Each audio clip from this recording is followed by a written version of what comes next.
स्वागत है आप सभी का इंटरव्यू की इस श्रृंखला में।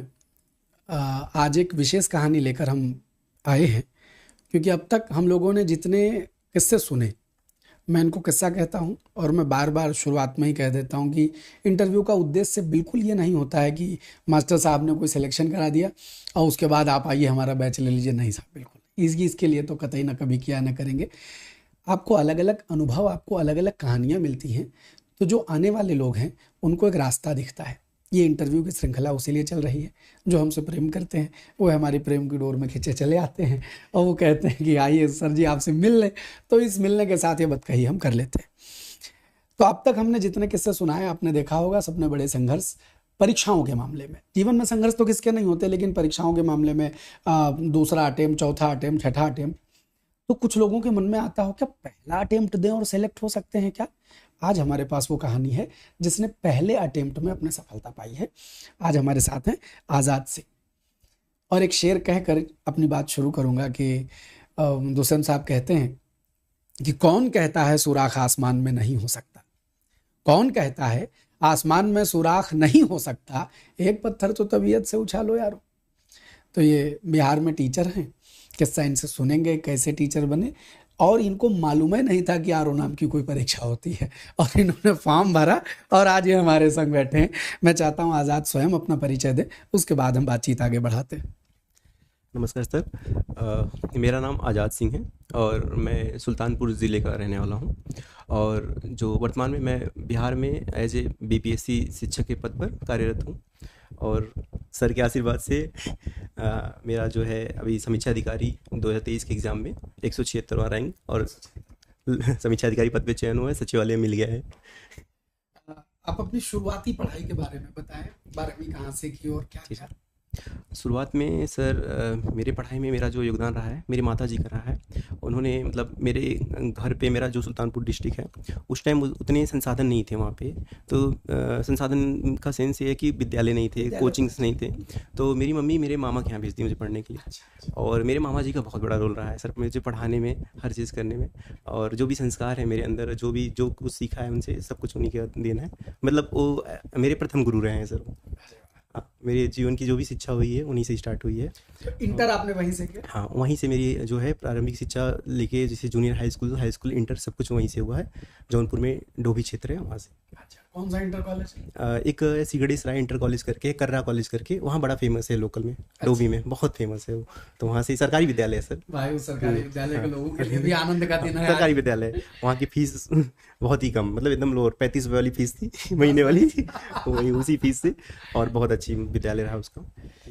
ये आजकल के कॉन्वेंट में पढ़ा के 8,000 10,000 महीना फीस देने वालों को मालूम होना चाहिए कि 35-40 रुपया फीस दे के सरकारी स्कूल में पढ़ के भी समीक्षा अधिकारी और इतनी प्रदेश की प्रतिष्ठित नौकरी पाई जा सकती है। उसके लिए ज़रूरी नहीं है कि हमने 10,000 रुपया महीना ही दिया हो। ग्रेजुएशन आपने कहाँ से किया? और आपने बताया अभी कि आप बिहार में टीचर हैं, तो ग्रेजुएशन करने से लेकर बिहार टीचर बनने तक की यात्रा भी छोटी सी। ग्रेजुएशन सर मेरा सुल्तानपुर ज़िले में हुआ था, और एक है मेरे लोकल में ही सोलंबुआ में एक कॉलेज है लालजी करके, लालजी सिंह महाविद्यालय, वहाँ से मेरा ग्रेजुएशन हुआ। उसके बाद फिर मैंने बीएड अप्लाई किया वीर बहादुर सिंह यूनिवर्सिटी से, वहाँ से मेरा बीएड हुआ। उसके बाद फिर वही सीटेट टेट ये सब हुआ उसी रूट में अपना चलते फिर उस टाइम बहुत सारी मतलब लड़ाइयाँ चल रही थी। यूपीएसआई का जो फाइनल रिजल्ट हुआ उसमें नहीं हो पाया, रनिंग हुआ, फिर फाइनल रिजल्ट नहीं हो पाया। उसके बाद फिर रेलवेज़ के कई एग्ज़ाम दिए थे, वो फाइनल मेरिट में नहीं हो पा रहा था उसमें। उसके बाद फिर बाद में जाके बीपीएससी का आया था टीआरई 3 एग्ज़ाम, और उसमें जूनियर हाई स्कूल में मेरा शिक्षक पद पे चयन हुआ। इस किस्से को सुनते सुनते आप ये बता दें, मैंने शुरू में कहा था ना कि आरओ में ये पहली बार फार्म के बारे में पता नहीं था, वो भरा, सेलेक्ट हो गए। लेकिन ज़िंदगी में संघर्ष किसी कम नहीं होते, वो तो सदैव रहेंगे। उतनी रगड़ घिसन नहीं होगी तो आदमी चमकेगा कैसे, वो तो स्वाभाविक है। लेकिन आरओ के मामले में कि पहली बार फॉर्म भर के और अपने आप को सीधे सीधे, जैसे इन्होंने दरोगा या और कोई परीक्षा दी और स्वयं को कन्वर्ट करके और यहाँ इस सफलता के मकाम पर आए, ये स्तुत्य है। तो कैसी बिहार वाली नौकरी टीचिंग चल रही है? बिहार का एक्सपीरियंस तो ठीक ही है। और 2 साल में बहुत कुछ सीखा वहाँ पे मैंने। और अभी जैसे एक्सपीरियंस तो बहुत हुए, लेकिन फिर वो है ना, उत्तर प्रदेश आना था। आना था। आना था, उत्तर प्रदेश आना था। बाकी वहाँ से बहुत कुछ लेके आ रहा हूँ। एसआईआर में बहुत ड्यूटी किया, वहाँ से बहुत एक्सपीरियंस हुआ। और बहुत सारे चुनाव में बहुत हम लोग लेके लेके जाके, जब चुनाव होता था सब ले लेके बहुत सारे एक्सपीरियंस हुए सारों। अब यहाँ पे लेकिन सपना यही था कि लखनऊ में आ जाए कैसे भी करके। लखनऊ में आ जाए। लखनऊ लखनऊ आने का सपना था। और उसके बाद धीरे धीरे सफ़र शुरू हुआ। उसके बाद फिर आज आपकी आशीर्वाद से। तो एक एक सवाल कि जब आप बिहार में टीचिंग कर रहे थे, असल में हमारे पास तमाम बिहार टीचर्स के कॉल आते हैं कि सर हम बिहार में हैं, और मतलब आप समझिए कि सबका तो नहीं कहता, लेकिन मुझसे जितनों की बात हुई है तो जैसे जेल में कोई कैदी होता है उसका घर याद आता है उसको, वैसे ही बिहार में रहने वालों को मन करता है कि रोज़गार एक बड़ी दिक्कत है, कहीं भी मिल जाए तो छोड़ा तो नहीं जाता। तो बिहार में जो छात्र सेलेक्ट हो जाते हैं और जो हैं उनके हृदय में, जो अन्य राज्यों के हैं उनके हृदय में भाव रहता है कि अपने देश परदेश देश चला जाए। तो वो जो देश जाने की कसक है, जब आप देश की ज़मीन से बाहर जाते हैं तभी आपको लगता है कि कितनी शिद्दत होती है अपने घर में जो आपको पुकारती है। तो नौकरी के दरमियान तो आपके खूब खट्टे मीठे अनुभव रहे होंगे नौकरी करते हुए। कि अच्छा, एक बात और कहना है, बहुत सारे लोग जो प्राइवेट नौकरी कर रहे होते हैं या सरकारी नौकरी कर रहे होते हैं और उनको लगता है कि नहीं नहीं जी, उनका उद्देश्य कुछ और है, और वो कहते हैं कि हम नौकरी छोड़ के से तैयारी करेंगे। मैं आज कह रहा हूँ, ज़िंदगी भर याद रखिएगा, जीवन में किसी क्रम को छोड़कर कुछ पाना बड़ा कठिन होता है। क्योंकि जब आप नौकरी छोड़ते हैं तो ये हाई स्कूल का एग्ज़ाम नहीं है कि इसकी डेट डिसाइडेड है, इतने दिन पढ़ेंगे, इतने दिन बाद परीक्षा पास कर लेंगे। आपको एमए बीए नहीं करना है। आप 2023 का पर्चा जो इन्होंने फार्म भरा है वो 2026 में सेलेक्ट हुए हैं। अगर ये नौकरी छोड़ करके सोच लेते हैं, या कोई और जो आदमी नौकरी छोड़ के सोचता है, उसके जीवन की क्या दुर्दशा होती है, ये मैं कभी भी आप डिसीजन लीजिए, आप तक ये इंटरव्यू पहुंच रहा हो, कभी भी ये डिसीजन मत लीजिए। जीवन में अपने उस जो ज़िंदगी आपको मिली है उसके साथ एडजस्टमेंट बढ़ाइए, क्योंकि ये पढ़ाई आपसे इतना चाहती है कि 3 से 4 घंटे यदि आप प्रतिदिन निकाल ले जाएं अपने आप को दृढ़ विश्वासी बना करके, तो आप मार ले जाएंगे मैदान। हम इनसे स्ट्रेटजीज भी पूछेंगे। तो बिहार में नौकरी करते हुए और टीचर बने हुए, इन सारी आपाधापियों, मुश्किलों और एसआईआर में ड्यूटी करते हुए, चुनाव में ड्यूटी करते हुए, ये समीक्षा अधिकारी, ये लखनऊ तो बुलाता था, आपने दरोगा भी भरा, लेकिन ये आरओ बनना है, ये ख्याल कहाँ से पैदा हुआ, वो ज़रूर बताएं। बिहार में टीचर बनने से पहले सर, ये विज्ञापन 2023 का है, अक्टूबर 2023 का। उस टाइम मुझे सच में पता नहीं था कि समीक्षा अधिकारी क्या होता है। आरओ बोलते हैं, आरओ का भर दो, आरओ का भर दो, कोई एक्सपीरियंस नहीं, कहाँ आरओ होता है, क्या होता है, किस डिपार्टमेंट में काम करता है, कुछ नहीं पता था ईमानदारी से। उसके बाद और इन सब में जो तैयारी में बहुत बड़ी भूमिका रही है, मैं बताया हूँ, मेरे भैया रहे हैं, मेरे मित्र हैं, मिथिलेश सिंह नाम है, भदोही से हैं, उनका बड़ा योगदान रहा है सब कुछ में। और उनका ये था कि वो पढ़ते थे, वो 2021 में उनका फाइनल रिजल्ट नहीं हो पाया था। तो आपकी टीचिंग के पहले का ये? हाँ, उसके बाद फिर अक्टूबर में फॉर्म आया, 11 फरवरी को पेपर था 2024 में। तब उनके साथ साथ मैं उस टाइम बीपीएससी का एक टीआरई 2 दे चुका था, बीपीएससी बिहार का। फिर उसमें जब बचा रिजल्ट, उसमें नहीं हुआ था, पहले टीआरई 2 में दिया था, उसमें नहीं हुआ था, फिर मेरा टीआरई 3 में सिलेक्शन हुआ। तो उसमें जब टीआरई 2 में नहीं हुआ था तो बचा था 1.5-2 महीने ही आरओ का। तो वो बोले कि समझाए कि जो है पढ़ो, स्टार्ट करो मेरे साथ, मैं जो पढ़ रहा हूँ देखते जाओ। फिर हम कहे कहाँ कैसे, बड़ी परीक्षा है, प्री है, मेंस है, कहाँ से होगा, कैसे होगा, मुझे ना कोई एक्सपीरियंस है निबंध का, ना कोई आलेखन का, कहाँ से कैसे करेंगे। तो कहें कि पहले प्री तो निकालो। तो उनका बड़ा सहयोग रहा, धीरे धीरे अपने साथ बैठाते लाइब्रेरी में।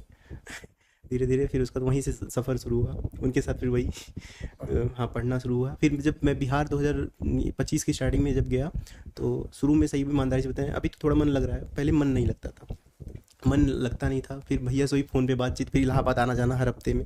तो बोले कि बस कुछ करना थोड़ी ना है वहाँ से, बस ये एग्ज़ाम क्रैक कर लो, आ जाओगे यूपी, जहाँ तुम्हारा जो फेवरेट शहर है लखनऊ, आ जाओगे, अपने से अच्छे से जीना अपना ज़िंदगी। तो उनका हमेशा मोटिवेशन रहता था कि पढ़ो, स्ट्रेटेजी से हर चीज़ से लेके उनका सहयोग रहता था उसमें।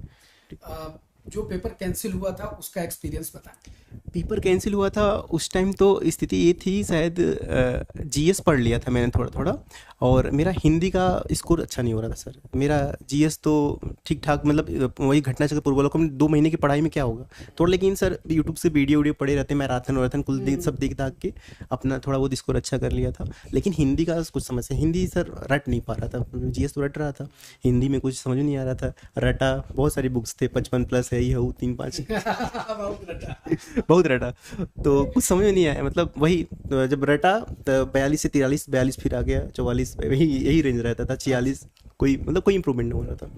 तो तब तक आपसे नहीं मुलाकात हुई थी मेरी। उसके बाद फिर वही भैया फिर से वो पढ़ते थे, वो कहते थे 11 फरवरी पहले हमसे कहते थे इनसे पढ़ लो टोपी वाले सर से।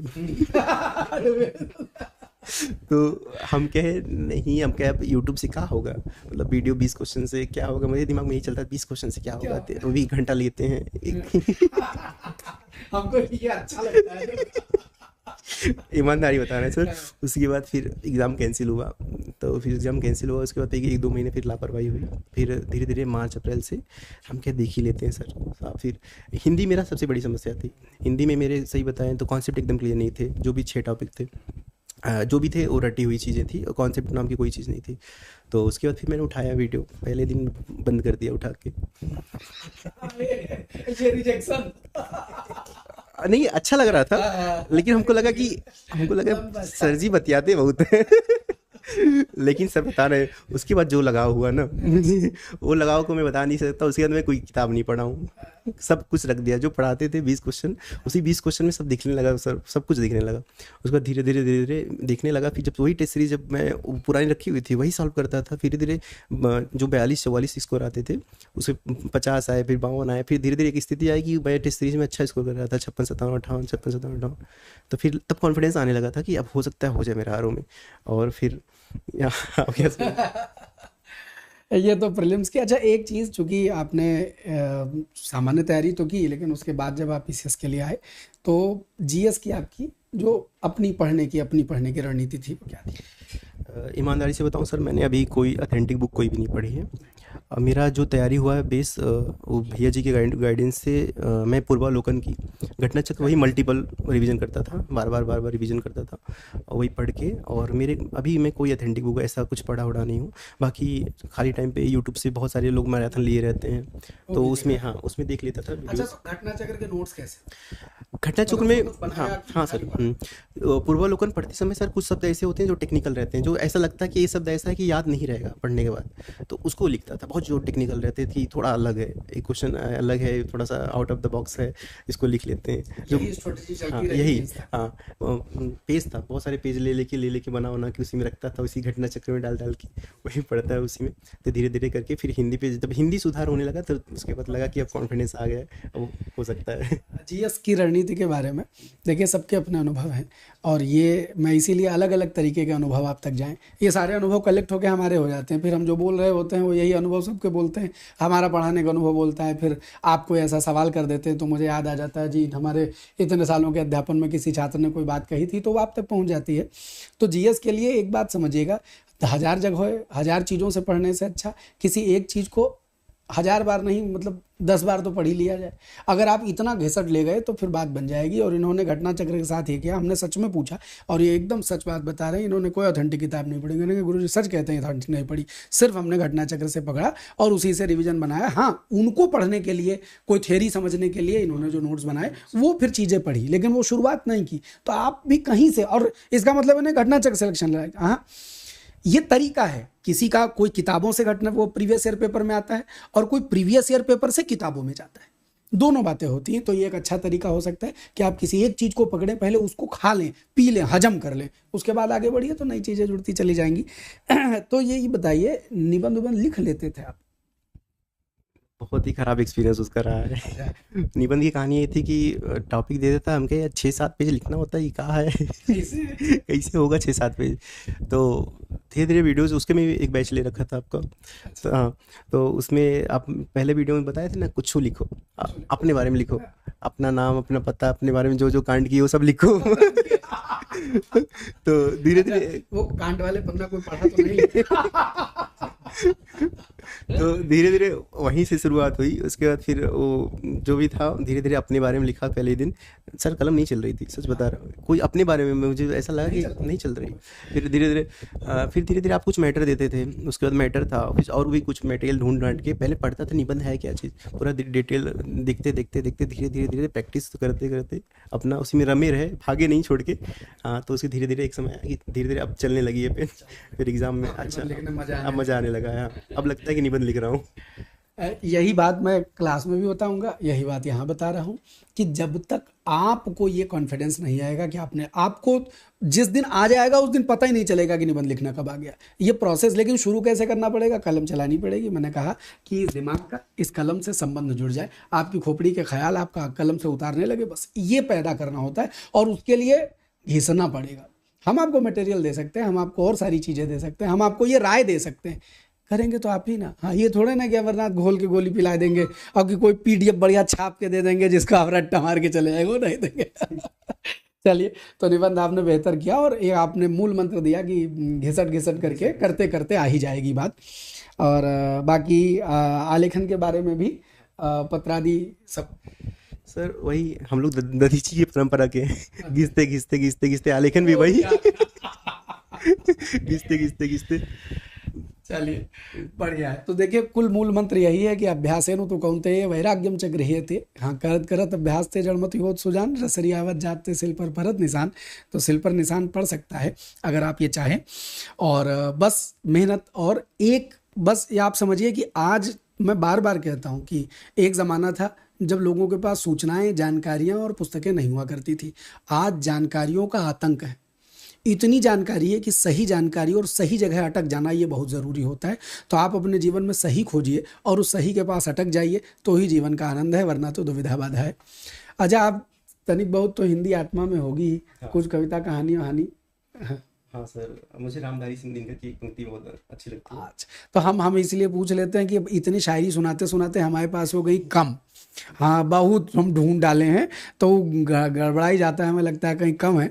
तो एक शायरी तो हम सुनाएंगे, पता नहीं किसी इंटरव्यू में कह भी दी हो तो हम नहीं जानते हैं, लेकिन हम चाहते हैं कि इस बेहतरीन मोटिवेशन से कि आर का आर भी ना मालूम हो, और कोई मित्र, कोई अच्छा मित्र जीवन का अभिन्न आपको ये सलाह दे के आप तैयारी करिए और आप उसके साथ घिसते घिसते घिसते आगे बढ़ जाएं। तो और उसके बाद सिलेक्शन लेकर के आप यहाँ ये इतनी मोहब्बत वाली बात कही करें, रैंक 176 ले आवें, ये बड़ी बात है। तो मैं चाहता हूँ कि आज किसी एक शायरी पर या किसी कविता पर जो आपको बड़ी प्रिय है, आज के इस नोट का समापन किया जाए। तो मैं माइक आज़ाद को देता हूँ और मैं चाहता हूँ कि ये कोई बेहतर सी पंक्ति जो आपको लगता है कि छात्रों को भी संदेश जाए और आपके भी जीवन की जो मोटिवेटेड लाइन रही हो।